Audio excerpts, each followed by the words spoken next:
अब हम chapter 5 start करेंगे जिसका नाम है सर्कुलर मोशन। अच्छा, अभी तक पीछे जो 2-3 चैप्टर्स हमने पढ़े हैं उस सब में जो भी मोशन हमने डिस्कस की थी वो रेक्टिलिनियर मोशन थी। रेक्टिलिनियर का मतलब है कि स्ट्रेट लाइन मोशन थी, वन डायमेंशनल कह लें, स्ट्रेट लाइन मोशन थी। और मोस्टली हमने जो वेलोसिटीज़ ली थी वो यूनिफॉर्म थी। एक्सेलरेशन या तो कांस्टेंट था, यूनिफॉर्म था, या फिर ज़ीरो था। ठीक है, वहाँ हमने फिर न्यूटन्स लॉ स्टडी किए थे और डिफरेंट क्वांटिटीज़ जो हैं वो डिफ़ाइन की थी, उनके लॉज देखे थे। तो वो सारा रेक्टिलिनियर मोशंस के लिए था, स्ट्रेट पाथ वाली या स्ट्रेट लाइन वाली मोशंस के लिए था। अब हम पढ़ने जा रहे हैं सर्कुलर मोशंस, यानी कि कोई भी बॉडी होगी, अब उसकी जो मोशन है वो स्ट्रेट लाइन नहीं होगी बल्कि एक सर्कुलर पाथ के लॉन्ग होगी। ठीक है, अब सर्कुलर पाथ को अगर हम डीपली देखें तो हर पॉइंट के ऊपर ऑब्जेक्ट जो है वो अपनी डायरेक्शन चेंज कर रहा होगा। ठीक है ना, सर्कुलर पाथ है, आप कोई भी पॉइंट देख लें, अब वहाँ उस पॉइंट पर जब आप एक्स एक्सेस और वाई एक्सेस ड्रॉ करेंगे तो आप देखेंगे कि हर पॉइंट पर उसकी जो डायरेक्शन ऑफ मोशन है वो चेंज हो रही होगी। ठीक है, तो लिहाजा जो क्वांटिटीज पहले यूनिफॉर्म थी, फॉर एग्जांपल अगर हम वेलोसिटी की एग्जांपल लें तो वेलोसिटी के अंदर स्पीड आती है और उसकी डायरेक्शन आती है। ठीक है, अब वेलोसिटी हमने कहा था कि यूनिफॉर्म है, ठीक है ना, यानी कि उसकी डायरेक्शन भी सेम है और उसका मैग्नीट्यूड भी कांस्टेंट है।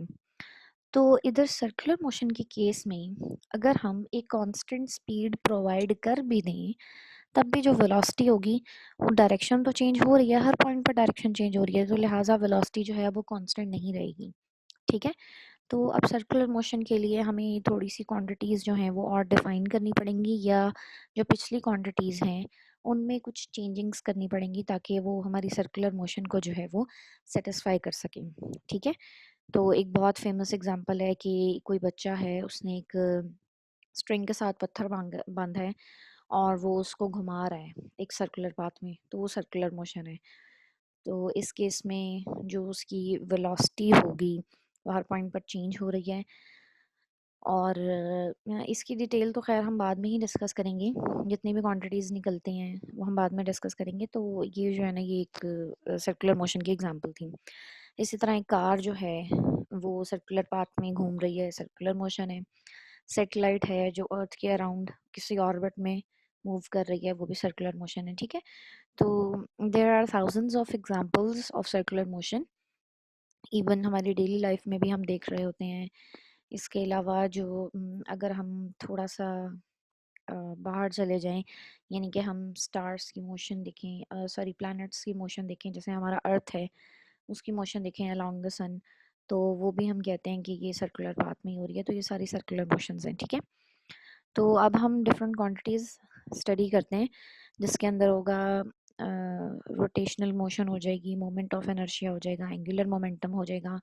इसके अलावा जो हमने रेक्टिलिनियर मोशन में डिस्प्लेसमेंट पढ़ा था उसकी जगह जगह अब एंगुलर डिस्प्लेसमेंट आएगा, वेलोसिटी की जगह एंगुलर वेलोसिटी आएगी, इसी तरह angular acceleration and so on.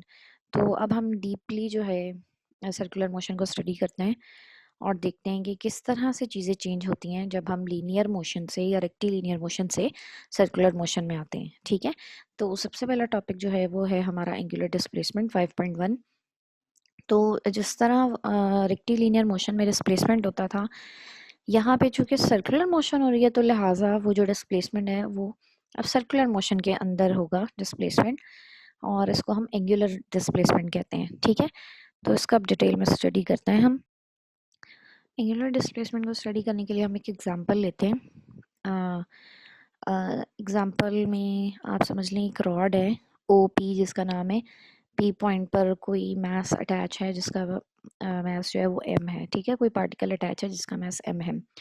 इस ओ पी रॉड की जो लेंथ है वो r है, और ये इस डायरेक्शन में, जैसे ये एरो दिखाया गया है, एंटी क्लॉकवाइज बेसिकली ये सर्कुलर मोशन परफॉर्म कर रहा है। ठीक है, तो ये जो r है बेसिकली ये तो लेंथ ऑफ द रॉड है, लेकिन जैसे जैसे ये पार्टिकल p मूव करता जाएगा, जाहिर है रॉड की ये लेंथ तो फिक्स रहेगी, सिर्फ पार्टिकल p रॉड को लेकर मूव करता जाएगा इस पे। ठीक है ना, या आप समझ लें एक रस्सी के साथ पत्थर बंधा हुआ है। ठीक है ना, तो रस्सी तो यानी कि उसकी लेंथ फिक्स रहती है और पत्थर जो है वो उसको लेकर मूव कर रहा होता है सर्कुलर पाथ में। ये बिल्कुल उसी तरह के एग्जांपल है, ठीक है। तो ये एक सर्कुलर मोशन हो जाएगी। और अगर आप डीपली देखें तो ये जो लेंथ ऑफ द रॉड है ये इस सर्कल का रेडियस बन रही है, ठीक है। अच्छा, अगर हम इस सिचुएशन को थोड़ा सा हॉरिजॉन्टल व्यू में देखें, ये तो हम इसको सामने से देख रहे हैं ना, आप हॉरिजॉन्टली अगर इसको रख के देखें जैसे इस बी फिगर में दिखाया गया है 5.1 बी में, और साथ एक ड्रॉ कर लें एक्स एक्सेस वाई एक्सेस और जी एक्सेस, तो आप देख रहे हैं कि जो आपका पाइवट पॉइंट है ओ, पाइवट मतलब जिसके अराउंड मोशन हो रही है, ठीक है, पाइवट पॉइंट ओ जो है उसमें अगर आप एक एक्सेस ड्रॉ करें, एक्सेस ऑफ रोटेशन यानी कि पाइवट पॉइंट से अगर आप एक एक्सेस ड्रॉ करें तो आप देखेंगे कि वो एक्सेस जो है वो एक्स वाई प्लेन के नॉर्मल है, ठीक है। प्लेन ऑफ रोटेशन यानी कि जो एक्स और वाई मिलकर बना रहे हैं, इस व्यू में आप देख रहे हैं ये हमने एक्स वाई प्लेन में सर्कल को प्लेस कर दिया है, ठीक है। तो x y is actually the plane of the circle या प्लेन ऑफ द रोटेशन। तो एक्सेस ऑफ रोटेशन यानी कि ये जो जी एक्सेस गुजर रहा है ओ पॉइंट में से, ये प्लेन ऑफ द रोटेशन के नॉर्मल है, ठीक है। तो अब ये सिस्टम जो है इसको लेकर चलते हैं। नेक्स्ट फिगर आपको नज़र आ रही है। अब चूंकि हमने एक्स और वाई असाइन कर दिए हैं इसकी प्लेन को सर्कुलर मोशन के, तो ये एक्स एक्सिस है, ये वाई एक्सिस है। अब हम इसको डीपली स्टडी करने के लिए अज्यूम कर रहे हैं कि ये जो पॉइंट जो सॉरी रॉड है इसका जो पार्टिकल है वो इस पॉइंट से इस पॉइंट तक मूव करता है। इसको थोड़ा सा जूम करके देखते हैं इस फिगर को। ये देखें, पॉइंट P1 से पॉइंट P2 तक मूव करता है एंटी क्लॉकवाइज डायरेक्शन में, ठीक है। तो OP1 भी आर होगा, लेंथ तो सेम रहेगी ना, और इस तरह OP2 भी आर रहेगा। अब एक्स एक्सिस से जो P1 का एंगल होगा वो थीटा होगा, और सपोज P1 से P2 तक जाने में जो एंगल कवर हुआ है वो डेल्टा थीटा है, ठीक है। एक और चीज नोट करें कि जब आपका ऑब्जेक्ट इस सर्कुलर पाथ में मूव कर रहा है तो सर्कुलर पाथ के ऊपर वो जितना डिस्टेंस कवर कर रहा है, ये देखें फॉर एग्जांपल P1 से P2 तक किया, तो वो डिस्टेंस आपको इस सेंटर के ऊपर किस चीज़ से मिल रहा है, वो इस एंगल की वैल्यू से मिल रहा है, ठीक है। अगर फॉर एग्जांपल मैं कहती हूँ कि ऑब्जेक्ट 30 डिग्री तक मूव किया है तो उसका मतलब होगा, फॉर एग्जांपल अगर ये थीटा 30 है तो इसका मतलब है वो यहाँ से यहाँ तक मूव कर गया, उसने ये वाला डिस्टेंस कवर कर लिया है। मैं कहती हूँ 90 डिग्री एंगल है उसका ऑब्जेक्ट का, तो इसका मतलब है वो ऑब्जेक्ट इस पॉइंट से इस पॉइंट तक मूव कर गया, उसने ये सारा डिस्टेंस कवर कर लिया, ठीक है। तो कहीं ना कहीं डिस्टेंस या डिस्प्लेसमेंट का जो रिलेशन है इस सर्कुलर मोशन के अंदर या एंगुलर मोशन के अंदर वो थीटा के साथ है, एंगल के साथ है, ठीक है। तो अब हम इसको देखते हैं। अच्छा, हमने कहा था कि P1 से P2 तक मोशन हुई है या OP1 से OP2 तक मोशन हुई है, और इस दौरान जो टाइम हुआ है सपोज वो T प्लस डेल्टा T है। जैसे यहाँ डेल्टा थीटा लिया है ना, तो सपोज पीछे जो टाइम कवर हुआ था वो T था, और P1 से P2 तक जो टाइम लगा था वो डेल्टा T था। तो ओवरऑल जो टाइम लगा है इसके लिए वो क्या है, T प्लस डेल्टा T। इसी तरह जो ओवरऑल एंगल है इसका वो क्या होगा, थीटा प्लस डेल्टा थीटा, ठीक है। तो अब यहाँ से हम एंगुलर डिस्प्लेसमेंट डिफाइन करते हैं। Angle delta theta defines the angular displacement of OP during the time interval delta t. For very small values of delta theta, the angular displacement is a vector quantity. ठीक है, तो ये जो है ये displacement है एंगुलर मोशन के अंदर, ठीक है। तो इसका मतलब ये हुआ कि जो भी एंगल कवर होगा सर्कुलर मोशन के अंदर किसी भी टाइम डेल्टा टी में, वो आपका एंगुलर डिस्प्लेसमेंट डिफाइन करेगा, और उसके लिए एंगुलर डिस्प्लेसमेंट जो है उसके वेक्टर होने के लिए, लीनियर मोशन में डिस्प्लेसमेंट वेक्टर क्वांटिटी थी ना, एंगुलर मोशन में भी डिस्प्लेसमेंट वेक्टर क्वांटिटी होगी, एंगुलर डिस्प्लेसमेंट वेक्टर क्वांटिटी होगी if delta theta is very small, ठीक है। तो ये अब यहाँ से हमें समझ आ गई कि बेसिकली जो हम एंगल लेते हैं ना वो सर्कुलर मोशन का एंगुलर डिस्प्लेसमेंट है, right. The angular displacement delta theta is assigned a positive sign when the sense of rotation of OP is counterclockwise. तो अब यहाँ हमने आप समझ लें कन्वेंशन बना लिया है कि अगर आपकी circular motion anti clockwise direction में है, काउंटर क्लॉकवाइज डायरेक्शन में है, तो एंगल विल बी पॉजिटिव, और अगर ये अपोजिट है यानी कि क्लॉकवाइज डायरेक्शन में है तो एंगल विल बी नेगेटिव। ठीक है, तो अगर आपको याद हो तो हमने चैप्टर 2 में भी जो थीटा यानी कि एंगल डिफाइन किया था वो हमने एक्स एक्सिस से काउंटर क्लॉकवाइज डायरेक्शन में ही लिया था। ठीक है, तो एक्चुअली कन्वेंशन है कि काउंटर क्लॉकवाइज में जो मोशंस होती हैं उनके लिए एंगल जो है वो पॉजिटिव होते हैं। ठीक है, तो ये था हमारा एंगुलर डिस्प्लेसमेंट। अब हमने थोड़ा सा इसके बारे में कुछ और चीज़ें पढ़नी है। तो सबसे पहले है डायरेक्शन। अब डेल्टा थीटा हमने कहा या एंगुलर डिस्प्लेसमेंट हमने कहा कि एक वेक्टर क्वांटिटी है, तो जाहिर है उसकी कोई ना कोई डायरेक्शन होगी। वो डायरेक्शन क्या होगी? The direction associated with delta theta is along axis of rotation and is given by right hand rule which states that. तो अब हम एंगुलर डिस्प्लेसमेंट की डायरेक्शन निकालने लगे हैं, और वो कैसे निकलेगी? राइट हैंड रूल से, जो कि स्टेटमेंट के अंदर लिखा हुआ है। तो राइट हैंड रूल कहता है grasp the axis of rotation in right hand with fingers curling in the direction of rotation. तो आपने एक्सिस ऑफ रोटेशन को समझ लें, अपने हाथ में पकड़ा हुआ है और इस तरह पकड़ना है कि फिंगर्स डायरेक्शन ऑफ मोशन में कर्ल करेंगी। ठीक है, डायरेक्शन ऑफ मोशन में कर्ल करते हुए आपने उस एक्सिस को अपने हाथ में पकड़ लेना है। The thumb points in the direction of angular displacement. तो अगर आप नोट करें according to counter clockwise direction of angular motion, तो आपका जो एक्सिस ऑफ रोटेशन है उसके अलोंग जो थंब है उसकी डायरेक्शन जो है वो अपवर्ड जा रही है, लिहाजा जो एंगुलर डिस्प्लेसमेंट है उसकी डायरेक्शन अपवर्ड होगी। ठीक है, along the axis of rotation होगी और अपवर्ड होगी। तो ये जो है ये राइट हैंड रूल है, इस तरह से हम एंगुलर डिस्प्लेसमेंट की डायरेक्शन जो है वो निकाल सकते हैं। अब यूनिट्स की बात आती है। अच्छा, चैप्टर 1 अभी जो कि हमने नहीं स्टडी किया तो इसलिए मैं आपको थोड़ा सा उसका आइडिया दे देती हूँ कि जो एंगल होता है ना उसके लिए बेसिकली हमारे पास 3 यूनिट्स होते हैं। ठीक है, एक तो हम डिग्री कहते हैं जो आप अमूमन पढ़ते आते हैं, 30 डिग्री, 60 डिग्री, 90 डिग्री, एक वो यूनिट होता है। ठीक है, दूसरा यूनिट होता है रेडियन।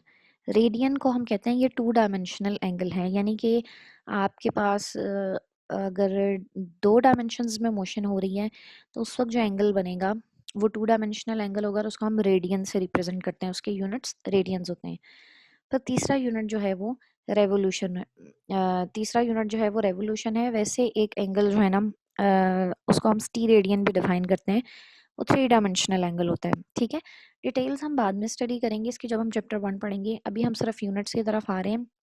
तो एंगुलर डिस्प्लेसमेंट की 3 यूनिट्स हैं, एक है डिक्रीज, रेडियन और तीसरा है रेवोल्यूशन। ठीक है, फर्स्ट टू आपने पहले पढ़े हुए हैं। रेवोल्यूशन आपको पता है एक कंप्लीट रेवोल्यूशन जो होती है, यानी कि एक कंप्लीट साइकिल होता है, यानी कि एक ऑब्जेक्ट है वो एक पॉइंट ए से शुरू हुआ है वापस उसी पॉइंट ए पर आ गया है सर्कुलर पाथ में मूव करते करते, तो हम कहते हैं एक रेवोल्यूशन कंप्लीट हो गई है। इसी तरह डिग्रीज भी आपको पता है, जैसे आप 30 डिग्रीज, 60 डिग्रीज इस तरह कहते हैं, ये डिग्रीज वाला वो वाला यूनिट है। अब ये जो रेडियन है ना, ये रेडियन जो है ये आपने शायद पहले ना पढ़ा हो, तो रेडियन अब हम थोड़ा सा डिटेल में स्टडी करते हैं। ये बेसिकली एसआई यूनिट है और इसको हम डिफाइन कैसे करते हैं उसका तरीका सुने। आपने क्या करना है, जो ओपी रॉड है ना, ठीक है, ओपी रॉड को पी पॉइंट से उठाकर किसी और दूसरे पॉइंट P1 तक लेके जाना है और इतना मूव करवाना है कि ये जो आर्क आ रही है, जो आर्क अब बनेगी, ये जो ये पार्ट बनेगा इन दोनों पॉइंट्स के बीच में, इसकी जो लेंथ है यानी कि एस, वो आपके रेडियस के बराबर हो। ठीक है, तो जब इस तरह का पाथ आप कवर करवा रहे हैं कि जो आर्क लेंथ है एस वो आर के बराबर हो रही है, उस वक्त जो एंगल बनेगा सेंटर के ऊपर वो एंगल जो है वो 1 रेडियंस कहलाएगा। ठीक है, consider an arc of length s of a circle of radius r which subtends an angle theta at the center of the circle. Its value in radians is given as। अब इस figure के according जो है, इस figure के ऊपर अब हम एक फॉर्मूला लगाने लगे हैं। ये एक मैथमेटिकल फॉर्मूला है जो आप एज इट इज़ याद करेंगे। इस तरह की जब सिचुएशन हो रही हो, चाहे एस आर के बराबर है या नहीं है, तो इस तरह की सिचुएशन के ऊपर जो फॉर्मूला आपका लगता है वो होता है theta equals to arc length divided by radius. ठीक है, तो जब ये वाला फार्मूला है, इससे जो भी एंगल की वैल्यू आएगी वो रेडियंस के अंदर होगी, ठीक है। आर्क लेंथ चूंकि एस एम और रेडियस जो है वो आर है, तो s over r equals to theta, ये एक रिलेशन बन गया है। और इस तरह से जो भी थीटा फाइंड किया जाएगा वो रेडियंस में होगा, राइट। मज़ीद इसको आप सॉल्व कर सकते हैं इसके लिए, तो s equals to are theta बन जाएगा, ठीक है। तो ये जो है ये एक्सप्रेशन निकल आया है रेडियंस के लिए, ठीक है। बाकी जो इसकी डेफिनेशन थी वो मैंने आपको बता दी है। ये डेफिनेशन यहाँ पे नहीं बताई गई क्योंकि ये चैप्टर 1 में मौजूद है, इसकी डिटेल जो है।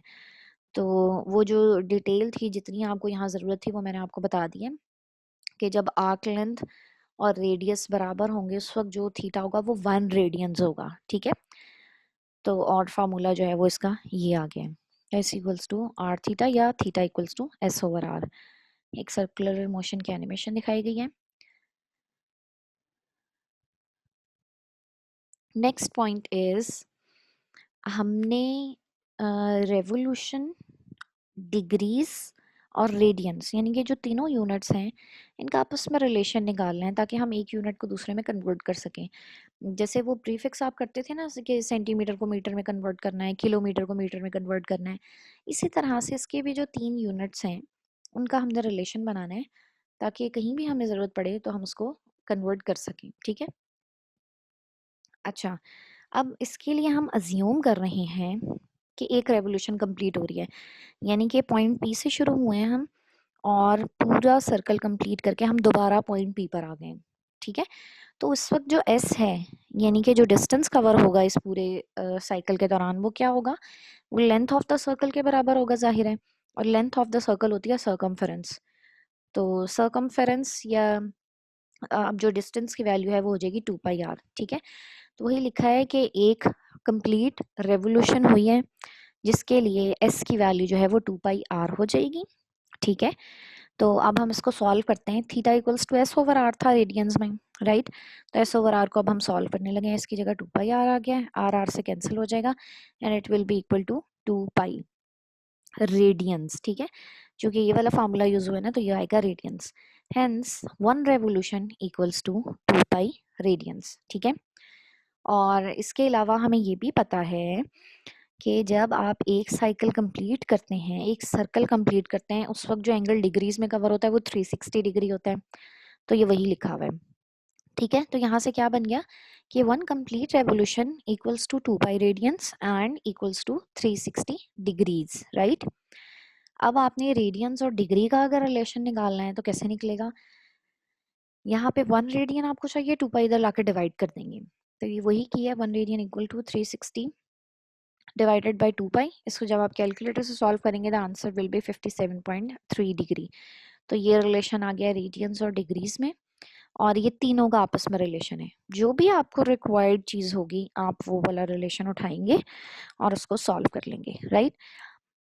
So this was the angular displacement. अब इसमें आपने जो जो चीज़ें पढ़ी हैं, यानी कि यूनिट्स पढ़े हैं, ये इनकी कन्वर्जन्स पढ़ी हैं, इनको आपने जहन में रखना है क्योंकि आगे ये हमारे बहुत काम आएंगी, ठीक है।